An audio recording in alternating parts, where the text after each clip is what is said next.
On reprend. Donc je disais, ouais, 30e à peu près sortie de l'eau. Je vois que il y a quelques vélos des favoris qui sont encore là, donc ça c'est plutôt bon signe. Le numéro 4 et 5 je crois, sont encore là. Moi je fais pas une transition terrible, mais quand je vais pour prendre mon vélo, je vois Ludovic Prouzet, mon coéquipier de Miramont, qui nage à peu près comme moi, qui arrive en natation, qui arrive sur l'aire de transition, donc je vais avoir 30 secondes d'avance sur lui, donc ça c'est plutôt bonne nouvelle, je me dis que j'ai pas dû si mal nager que ça. Et donc je pars en me disant bah, il va revenir sur moi assez vite parce qu'il est meilleur que moi en vélo, et ça me fera un bon point d'appui si j'arrive à passer la première bosse avec lui. Après, je pense qu'en contre la montre, je suis à peu près aussi fort, et ça me fera un bon point d'appui. Donc premier, allez, 5 km, c'est petit faux plat plutôt montant.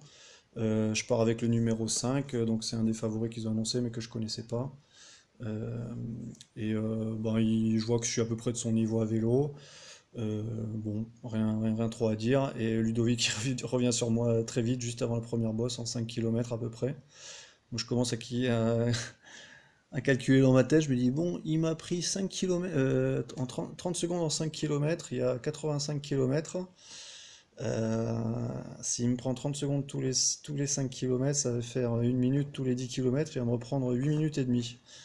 Je me dis, bon, 8 minutes et demie, ça commence à faire un peu trop. On va essayer quand même de limiter la casse par rapport à ça. Euh, et donc, bon, bah, on commence la première bosse. Il monte fort et je me dis, allez, le but était de bien se donner à vélo et puis on verra ce qui se passe à pied. Donc, tu le lâches pas, tu le laisses pas s'échapper en vélo.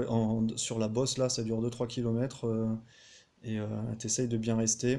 Bon, pas dans les roues, hein, bien sûr. Je laisse le drafting, je crois que c'était 12 mètres. Donc je dois être à ça, un peu plus, un peu moins sur les montées.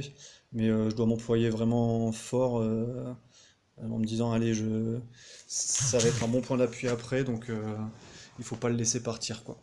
Et donc c'est ce qui se passe, on remonte sur pas mal de monde, le numéro 5 qu'on reprend aussi, et là t'en as deux bombes qui nous passent, putain, à une vitesse assez impressionnante, et donc qui partent devant. On les tient pas là sur la montée, moi je reste, je me dis, je vais pas commencer à doubler Ludovic là en montée, c'est même pas la peine d'essayer, tu vas te mettre dans le rouge. Mais après, sur les parties en contre-la-montre, là, en faux plat, quand je me mets en contre-la-montre, je me dis mais que j'ai encore de la réserve. Donc je reste derrière un moment. Après, je me dis qu'est-ce que je fais? Est-ce que j'accélère? Est-ce que je le passe? Et donc, en fait, à un moment donné, on s'est doublé 3-4 fois. Où dès que ça montait, c'est lui qui passait devant. Et dès que c'était sur le plat, bah, moi derrière, j'avais l'impression de ne pas rouler assez vite. Et donc, je passais. Et bon, c'était quand même assez dangereux parce que on était deux de la même équipe, et ça en général les arbitres ils aiment pas du tout. Donc même si j'ai essayé de respecter les règles au maximum, en plus on est revenu à un moment donné sur les deux gars qui nous ont doublés, donc on était un petit groupe de 5-6. Ça roulait pas forcément clean à 100% tout le temps. Donc il fallait faire attention.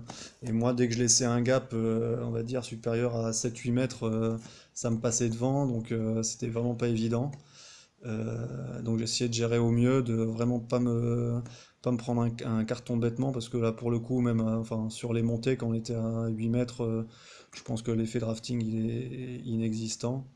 Et après sur le plat par contre je prenais aucun risque, je me mettais pas à 7-8 mètres, je me mettais plus loin, et tant pis je me laissais décrocher, surtout ouais, je me laissais décrocher dès que quelqu'un me doublait, sans essayer de rester quelques secondes ou quoi, même si j'ai pas vu trop d'arbitres. Bref, on fait ça 20-30 km, et après, au bout de la deuxième petite bosse où je continue à être pas trop mal, je me dis bon allez, je vois des petits groupes devant. Bon, les deux se sont échappés, les deux costauds s'étaient échappés. Et il y a un petit moment où il y a pas mal de contre-la-montre. Je me dis bah allez, je prends avantage de ma supériorité entre guillemets en position contre-la-montre là avec mon cube. Putain, j'avais vraiment l'impression quand j'étais derrière, là, je me disais mais c'est pas possible, ça avance pas. Donc je suis passé devant en mettant un petit coup d'accélérateur. en me disant, bon, Ludovic, de toute façon, il va suivre. Le but, c'est pas de les faire péter, c'est juste de recoller devant. Euh, et en plus, je savais qu'il y avait la deuxième bosse qui arrivait, qui était assez dure. Je disais, bon, si je peux prendre un petit peu d'avance, comme ça, j'aurai moins de temps à lutter pour ne pas laisser partir les forts devant. Donc c'est ce que j'ai fait, j'ai bien appuyé sur les 2-3 km en descente avant la bosse. La bosse, je l'ai montée vite et en fait, ben, je les ai jamais revus. Je les ai lâchés à ce moment-là et je les ai jamais revus de la fin du vélo. J'ai eu le droit à un petit coup de stress avec un arbitre, mais parce que j'ai doublé un gars donc dans la pente, et au lieu de se laisser décrocher à 10-12 mètres, à mon avis, il s'est pas décroché à 10-12 mètres, il a essayé de me redoubler direct. Et là, je me suis dit, putain, je vais me faire baiser. Donc j'ai remis un petit coup pour pas qu'il réussisse à me doubler. Et donc en fait, il a jamais réussi à remonter à ma hauteur. Il restait au niveau de ma roue arrière à peu près. Et là, heureusement, parce qu'il y a eu une moto qui est arrivée avec un arbitre. Et je pense que si j'avais été derrière à ce moment-là, j'aurais pu me faire baiser. Mais bon, ils étaient très très laxistes, les arbitres, parce qu'au lieu de le cartonner, ce qui méritait à mon avis, et ben, donner qu'un avertissement. Et ensuite, 3-4 km plus loin, elle est venue m'avertir moi à ce moment-là, alors que ça faisait 5 km que je roulais tout seul, en me disant qu'elle m'avait à l'œil, qu'on roulait en groupe et que la prochaine fois ce serait un carton. Bon, en l'occurrence, j'étais en plein effort là, je pouvais rien dire, donc j'ai juste levé le pouce pour dire d'accord. De toute façon, rien d'autre à dire, bien sûr. Moi, j'aurais préféré qu'il cartonne directement. Franchement, on connaît les règles tous. On joue le top 20, le top 15, le top 10. Si on est en position de drafting, c'est pas par accident, hein, c'est parce qu'on le veut bien. Donc pour moi, faire des avertissements à ceux qui sont centièmes, 150e, et bon, allez les gars, roulez pas tous en groupe, allez, dispersez-vous, ok.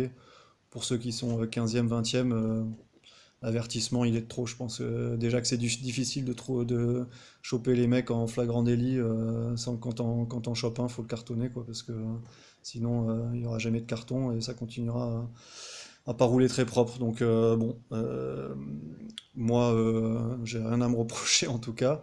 Euh, mais quand elle est venue me dire oui, la prochaine fois c'est un carton, si j'avais pu parler, je lui aurais pas dit parce que j'aurais pu m'en prendre, elle aurait pu m'en donner un juste par. C'est parce qu'elle aurait pas aimé ce que je dis, mais j'avais envie de lui dire, mais on n'a pas besoin d'avertissement, cartonnez si on est en faute, cartonnez, puis c'est tout quoi. Bref, à partir de là, de toute façon, j'ai roulé à peu près tout seul jusqu'à la fin. Ça commençait à être difficile. Et donc mon coach m'avait demandé de rouler 2 heures à bloc. Et après, ben, j'espérais qu'il restait plutôt plus que 15 à 20 minutes. Donc c'est où il fallait essayer de survivre les 15 à 20 dernières minutes. Bon, j'avoue que j'ai quand même géré parce que je sentais que je faisais quand même une belle course. On m'annonçait, quand j'ai commencé à m'échapper, je crois qu'on m'annonçait 16e. Et je suis revenu encore une fois sur le 5 qui s'était échappé, sur d'autres. Donc je savais que vers la fin j'étais 13e. Donc je dis bon, je vais pas tout gâcher à essayer de rouler comme un con pour essayer de faire exploser les 2 heures comme demandé.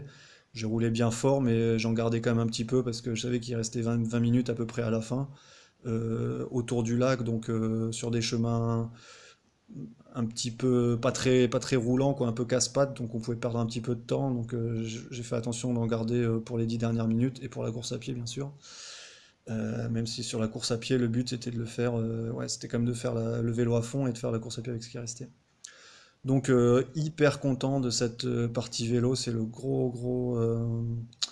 grosse satisfaction de la journée là. J'ai pu mesurer surtout dans les parties contre la montre là que bah, avec ma position, avec mon vélo là, j'avais vraiment une marge sur les mecs avec qui je roulais là. Dès que je voulais, je pouvais accélérer. Après en montée, bon forcément c'est un peu plus difficile. J'ai pas autant de puissance que d'autres. Mais j'ai bien réussi à tenir et j'ai fait quand même 37 km/h à peu près, ce qui est quand même une bonne moyenne. J'avoue que c'est ce que j'espérais, mais c'est quand même une très bonne moyenne sur un parcours donc, que je disais plutôt roulant, forcément 37 km/h, mais avec, avec quand même pas mal de bosses et je sais plus combien de dénivelé, mais 1500, bon, je sais plus exactement combien il y en avait entre 1000 et 1500. C'était quand même pas tout plat. Et surtout, ouais, donc je roule, je sais plus lequel, quel classement je fais, mais je crois que je dois perdre 7-8 minutes sur Sébastien Fraisse, ce qui est quand même vraiment pas si mal. Je roule mieux que Ludovic Prouzet, ce qui est, alors, il m'a dit qu'il n'avait pas bien roulé, mais bon, enfin, selon moi, il est bien meilleur cycliste que moi, donc c'est quand même une grosse satisfaction. Euh, enfin, je roule vraiment mieux que pas mal de gens, pas mal d'athlètes que je pensais meilleurs que moi à vélo, et donc ça fait vraiment plaisir de réussir à sortir une belle course à vélo là. Ça fait un petit moment que j'attendais ça. J'avais l'impression d'avoir fait des progrès à vélo, mais j'avais pas réussi à le prouver jusqu'à présent. Donc j'ai réussi à bien m'hydrater, je pense, qui m'avait fait défaut à la Montagne Noire. Et donc je commence la course à pied assez confiant. Je sais que je suis 13e, a priori, c'est ce qu'on m'annonce hein, depuis un moment. Et là je me dis, bon bah maintenant il faut jouer le top 10 quoi. Le top 15 il est quasi assuré parce que je suis quand même un bon coureur en général. Devant il y en a quelques-uns qui vont péter, donc je vais en reprendre quelques-uns. Je vais pas me faire doubler par 5 mecs, je pense pas quoi. À moins que moi aussi je pète complètement. C'est vrai qu'il faisait chaud, donc c'était toujours un risque. En général, je supporte bien la chaleur, donc j'étais plutôt idéalement placé pour intégrer le top 10. Mais bon, les consignes, c'était 5 km vraiment pour récupérer du vélo, essayer de pas trop en faire, et après, ben, suivant ce qu'il y avait à aller chercher, tout donner, quoi. Donc là, j'étais en position d'aller chercher quelque chose, donc mentalement, il fallait être prêt pendant 15 km à tout donner. Bon, et donc j'ai vraiment mis le frein à main sur les 5 premiers. Je vois que j'allais trop vite. J'étais un peu moins de 4 minutes au kilo là, 3,50, 3,55. J'ai fait l'effort de ralentir. Il y a un gars qui revient sur moi, toujours le numéro 5, qui a l'air de bien courir. J'hésite à le suivre à un moment donné. Je me dis non, allez, fais tes 5 km. Tu vas pas le regretter parce que voilà, il faut que tu te refasses un peu la cerise. Tu as encore 15 km derrière pour les rattraper. Donc j'avais quand même un bon rythme, je voyais que j'étais à 4 minutes au kilo sans trop en faire, à 145 BPM, donc j'essayais vraiment de ne pas dépasser ces 145 BPM là pour pas être en sur-régime. Essayer de bien m'hydrater, coca, et puis boire un peu, et manger un peu. Et donc ben, je prends mon mal en patience, 5 km, je le vois qu'il s'échappe petit à petit, mais pas si vite que ça. Je dis bon, si lui il a un bon rythme, je vois que je perds quasi rien, allez, 5 secondes au kilo sur lui, alors que je suis avec le frein à main, je pense que je vais réussir à revenir. Surtout que on reprend assez vite deux ou trois mecs, donc je crois que je me retrouve 11e, voilà, 11e à peu près au 3 ou 4e kilomètre, avec donc le gars, le 10e en ligne de mire. Et donc au bout de 5 km, il y a un ravito, je me dis, allez, tu passes le ravito, tu t'alimentes bien et après c'est parti. Et bah, je place vraiment une accélération assez franche à ce moment-là, je reviens très très vite sur lui là, le numéro 5, ainsi que le numéro 4 qui a pété, mais bon, il l'avait plus ou moins annoncé, je m'en doutais, il avait fait embrun avant, il était un peu sur les rotules, donc je me doutais que quand il m'avait passé à vélo à pleine balle, je me disais, bon, lui, il va péter à pied, et bon, c'est ce qui s'est passé. Donc j'étais pas trop surpris de le voir un peu à l'arrêt, il finira, mais dans la douleur. Et donc je passe 9e assez facilement. Je mets un bon coup d'accélérateur pour pas que le 5 essaye de s'accrocher. Bon, au final, il pètera aussi, donc j'avais pas besoin de le faire, et il perdra beaucoup de temps. Et après, c'est parti pour un chrono de 15 km en me disant, bon, bah, je reprends ce qui peut être repris devant, on sait jamais. Je sais pas, j'ai aucune idée de où étaient les gens, s'ils étaient 10 minutes devant ou juste une minute. À la fin du premier tour, donc il y avait deux tours de 10 km, fin du premier tour, il y en a qui me disent, ouais, tu cours hyper bien, il y en a un devant à 40 secondes et il court pas bien. Mais bon, moi à 40 secondes, je pense que je pouvais voir devant, je voyais personne. Et pendant tout le deuxième tour, j'ai essayé de voir, je doublais des gens, mais tu avais les mêmes gens du premier tour. J'ai essayé de voir s'il y avait des gens avec le bracelet, le chouchou. Je voyais rien. Et à la fin du premier tour, d'ailleurs, il y a le speaker qui m'annonce 10e. Alors là, je comprends plus parce que j'avais compté 9e. Je me dis, bon, alors 10e, j'espère qu'il se trompe pas, que je suis pas 11e. Donc je commence à douter. Et en fait, pendant tout le deuxième tour, je pense avoir doublé personne qui était dans le même tour que moi. Et les 5 derniers étaient vraiment, vraiment compliqués. Je commençais à courir à 4,20. Je crois que j'ai fait un kilomètre à 4,25. Et j'avais vraiment du mal, commençait à être chaud, à avoir chaud. plus de niaque. Ouais, c'était vraiment difficile. J'ai pas fait une super course à pied au final. Même si comparé aux autres, j'ai l'impression que c'était difficile pour tout le monde. Donc au final, j'ai couru en 4,05 au kilomètre, donc le parcours était pas hyper roulant, mais il était pas non plus trop cabossé, quoi. 15 km à l'heure, normalement, dans de bonnes conditions, j'aurais dû les faire. Bon, il faisait chaud, c'était cabossé, j'ai fait un gros vélo, ce qui peut expliquer cela. Au final, je crois que je fais quand même le sixième ou septième temps course à pied, donc voilà, c'était pas dégueu, mais je suis quand même un petit peu déçu sur les 5 derniers kilomètres je sentais que c'était dur, je voulais juste que ça se termine, quoi. Donc au final, heureusement que j'ai fait ces 5 premiers kilomètres un petit peu en dedans, parce que sinon, potentiellement, peut-être que je pétais encore plus sur la fin. Et au final, bon, le dernier kilomètre, c'est un peu la délivrance. Je vois un mec un peu devant, et je crois que je le reconnais, c'est Maxime Sauve. J'avais roulé avec lui, enfin j'avais couru avec lui même à Salou, que je l'avais battu de, je sais pas, 1 ou 2 minutes, je crois bien, je sais plus exactement. Et de mémoire, bah là c'est le seul moment où j'ai pensé au classement groupe d'âge en fait. Je savais qu'il était plus jeune que moi et donc bon que si j'allais le chercher, ça aurait pas servi à grand chose, même si c'est vrai qu'à ce moment-là j'aurais pu me dire je suis peut-être 11e, il y a peut-être le top 10 à aller chercher, mais bon, de toute façon dans la tête c'était trop dur, je regardais, ouais j'y arrivais pas, j'avais pas la niaque pour aller le chercher, il finit 15 secondes devant, j'aurais pu aller le chercher, j'aurais dû aller le chercher même en toute, enfin si on veut être, ouais, enfin j'aurais dû, j'avais les moyens pour le faire c'est sûr, mais dans la tête j'ai pas réussi. Donc bref, j'arrive, je vois pas mal de gens, je demande tout de suite, bon bah j'ai fait combien quoi, est-ce que j'ai fait top 10 et le speaker il sait pas me dire, donc bon je vais me ravitailler et en fait je sais pas combien je suis, il y a les autres qui arrivent, Ludovic il arrive quand même pas mal plus tard, 6-7 minutes plus tard, il me dit qu'il est 13e. Je dis putain mais 13e mais je suis pas 10e, alors le speaker il m'a annoncé 10e à la fin du premier tour, j'ai doublé personne. Donc je sais pas ce qui s'est passé, mais en tout cas bon, Fred Durand qui arrive 9e, un petit peu après moi, il sort son téléphone, il regarde les résultats, il m'annonce 8e. Donc là, super content quoi. 8e au championnat de France, ouais, c'est vraiment. C'était super quoi. Je me suis dit, bon ben voilà, même si j'ai pas sorti la course parfaite, j'ai sorti une grosse course, j'ai fait ce qu'il fallait. Et il y avait quand même pas mal de densité quoi. Il n'y avait pas des grands noms du triathlon français, hormis on va dire Arnaud Guillot et Sébastien Fraisse, que la plupart des triathlètes qui s'intéressent un peu au niveau connaissent. À part eux, il y avait pas des grosses stars, quoi.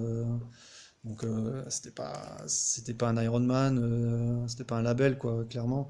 Mais tu avais quand même une grosse densité de gens, de gens qui ont un très bon niveau, quoi.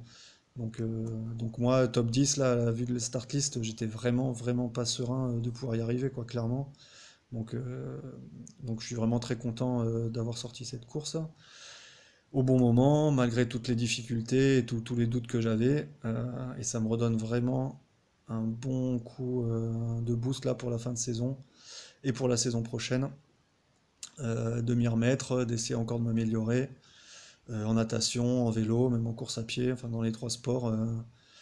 Je pense il y a encore de quoi faire. Quand je vois Fred Durand en vétéran là qui gaze comme il gaze, qui court aussi vite que moi, qui fait du vélo aussi vite que moi. Malheureusement pour lui, il n'a pas très bien nagé, ce qui l'empêche ce qui le met derrière moi. Mais sur une meilleure journée, il aurait pu faire largement aussi bien, avec quelques années en plus. Donc il y a pas de raison que je m'arrête là. Et, euh, et voilà. Donc voilà pour le petit CR. Je crois que je finis encore à 15 minutes de Sébastien Fraisse. J'ai l'impression que c'est toujours ça. J'ai fait 3 courses avec lui. Lacano, Revel est là. À chaque fois, je finis 15 minutes derrière. Donc là, c'est encore plus satisfaisant parce que il y avait quand même 3000 mètres de natation. Donc là, il m'a pris 8 minutes. Donc c'est le tarif, hein, c'est 2 minutes par 500 mètres sur Sébastien Fraisse. Euh, ah non, ben non, c'est même. Non, c'est un peu moins que ça. Jusqu'à présent, je me prenais à peu près 2 minutes par 500 mètres. Euh, et là, j'ai pris un peu moins.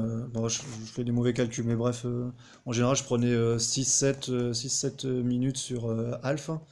Donc là, je m'attendais plus à prendre 9-10, et j'ai pris que 8. Et donc, malgré le fait qu'il y ait beaucoup plus de natation, je perds encore que 15 minutes sur lui. Je fais à peu près jeu égal en course à pied, même s'il a un peu ralenti sur la fin quand il a vu que c'était course gagnée. Et il me reprend du temps à vélo normal, comme je disais, 7-8 minutes, ce qui fait les 15 à la fin. Voilà, donc prochain rendez-vous pour moi. J'attendais de faire cette course pour savoir où j'en étais, pour voir si j'avais un peu la niaque de vouloir m'y remettre. Là, c'est le cas, donc ce sera Oxytaman. A priori, il faut que je vérifie qu'il reste des places. Il en restait jusqu'à présent, mais j'espère que ça s'est pas rempli dans les 2-3 derniers jours. Donc le XXL, en essayant de repasser sous les sub 9, même si le parcours a l'air un petit peu accidenté, donc ce sera loin d'être évident. Voilà. Eh bien, merci de m'avoir écouté jusqu'au bout si vous l'avez fait, parce que c'était un peu long. Ciao.